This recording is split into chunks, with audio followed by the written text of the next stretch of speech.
Yeah. Okay. Your question, Miss Heart Evangelista. What steps or measures need to be taken to eradicate poverty? Again, what steps or measures need to be taken to eradicate poverty? Thank you.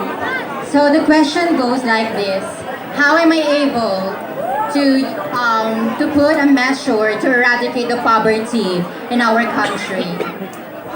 In my opinion, I think we are living in a democratic country where we have the power to elect the person in the Senate or in the government. I believe that if we Filipinos will use our rights and our power in the right way, of proper voting and proper selecting the correct people in the government, I believe that we can be able to eradicate the poverty in our country. Why would I say so? Because first and foremost, it is like a domino effect. It's just like a pyramid. It always comes from the top into the bottom. So if we will select the people who have the sincerity and have the heart, especially to those poor people, na kung saan ang mga i-elect natin ay ang kanilang i-elect ay yung mga ang inuuna ay yung mga taong mahihirap at hindi ang mga mayayaman. Dahil para po sa akin, in order for us to eradicate the poverty is also to not patronize the vote buying system in our country. So I think this coming elections, let's use our rights to vote in a proper way so we can be able to eradicate the poverty in our country. Good evening, and that's the simplest and direct answer coming from us.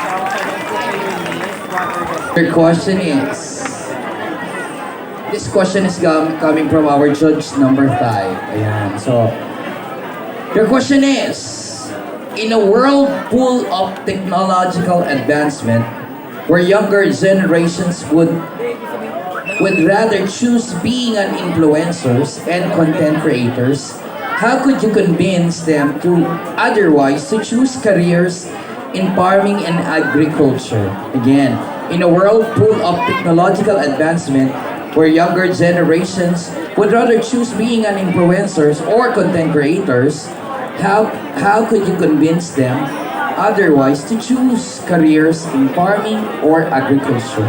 Wow, that's very much difficult question to answer, but let me answer it the way I understand it. You know what, ladies and gentlemen, it's nothing but about the advancement of the technology that we are facing right now, because right now is a time of speed life, which is technology helps the people to have the easiest life. But we neglect the fact that some sectors like farming and agriculture, we neglect those persons, and most of all lacking a manpower for that sector. So how I can convince the young ones to involve in farming or agriculture? You know what, ladies and gentlemen, come to think of this. Ano ba ang kinakain nyo sa araw-araw? Ano ba ang kinakain natin tuwing umaga, tanghali, at gabi? Diba? Kanin, bigas, gulay. That is farming and agriculture.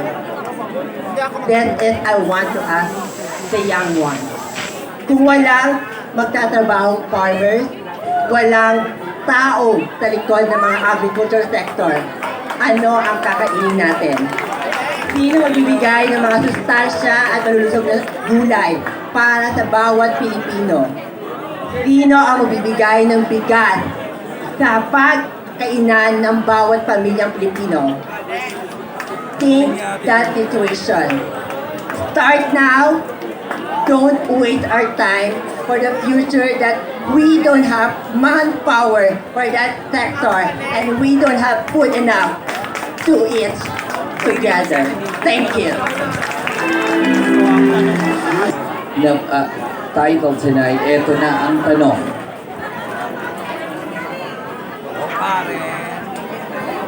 Question is, if you have 100 peso bill, what will you do to help millions of Filipino people?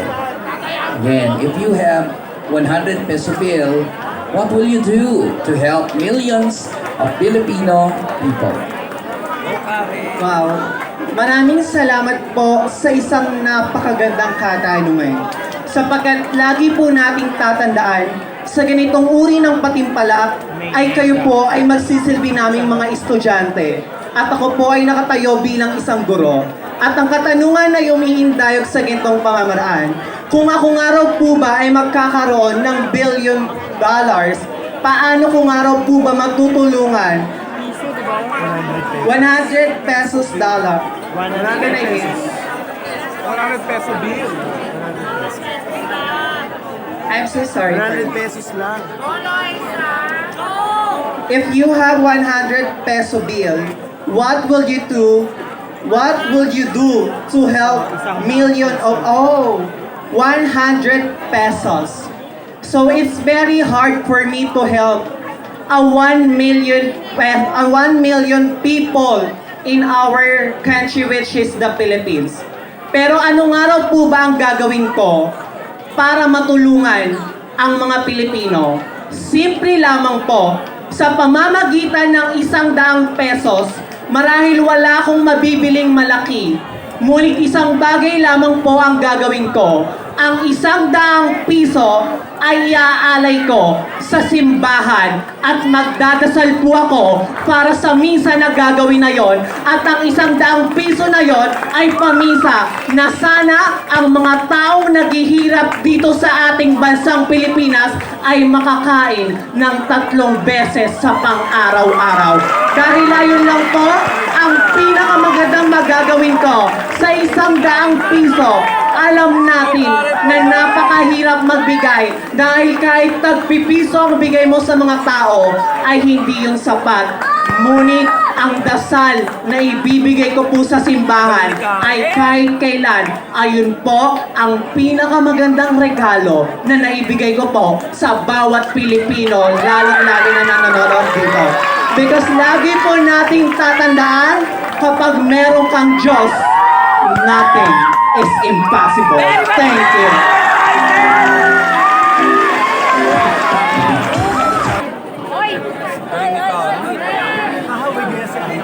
Question for you is coming from our judge number 1. Hello, asan si Judge number 1? Hi po! Bullying is a hot topic now.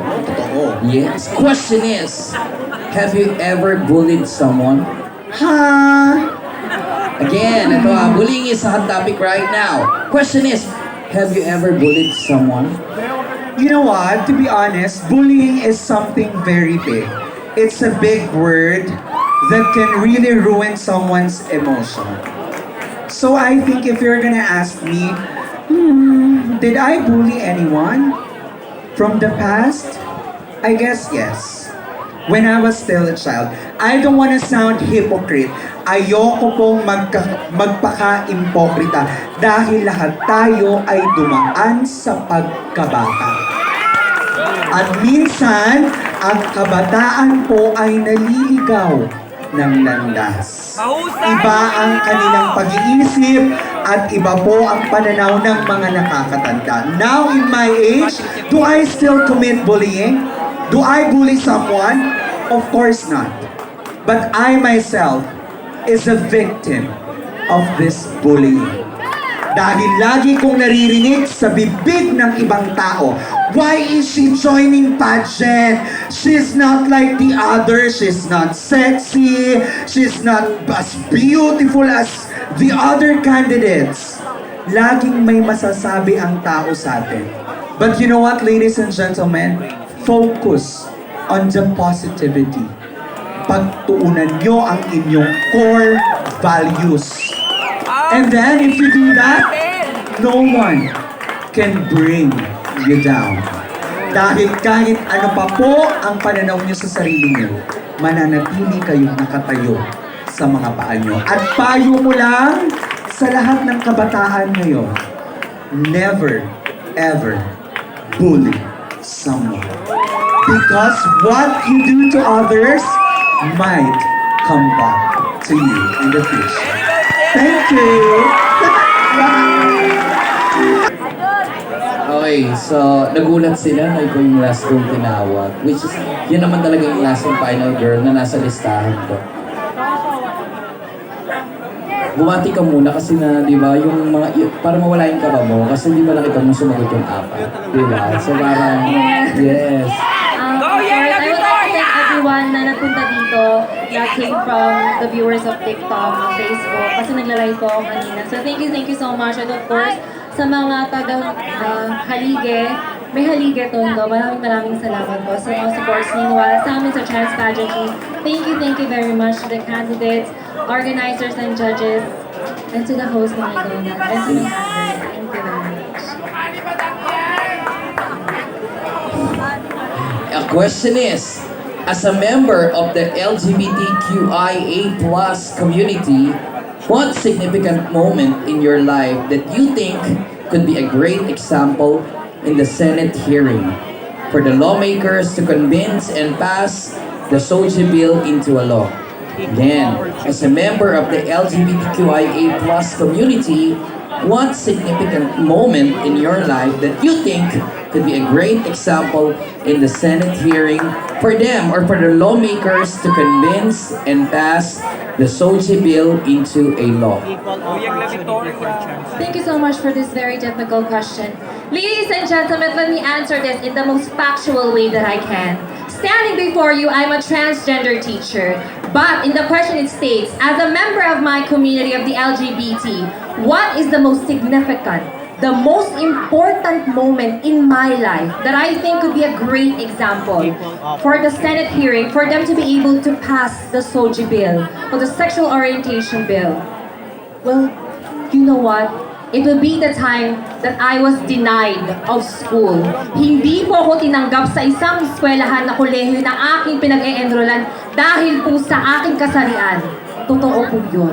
Sinabi po nila mismo sa aking harap-harapan at minitin ang buong school body na ako, si Yang La Victoria, hindi pwedeng maging ehemplo sa mga kabataan at maging isang guro para sa kinabukasan. Yun ang mga salita na nawarak at gumuho ang aking mga mundo dahil sila mismo hinusgahan ako ng mabilisan dahil lamang mahaba ang aking buhok at ako ay nagbibihis babae.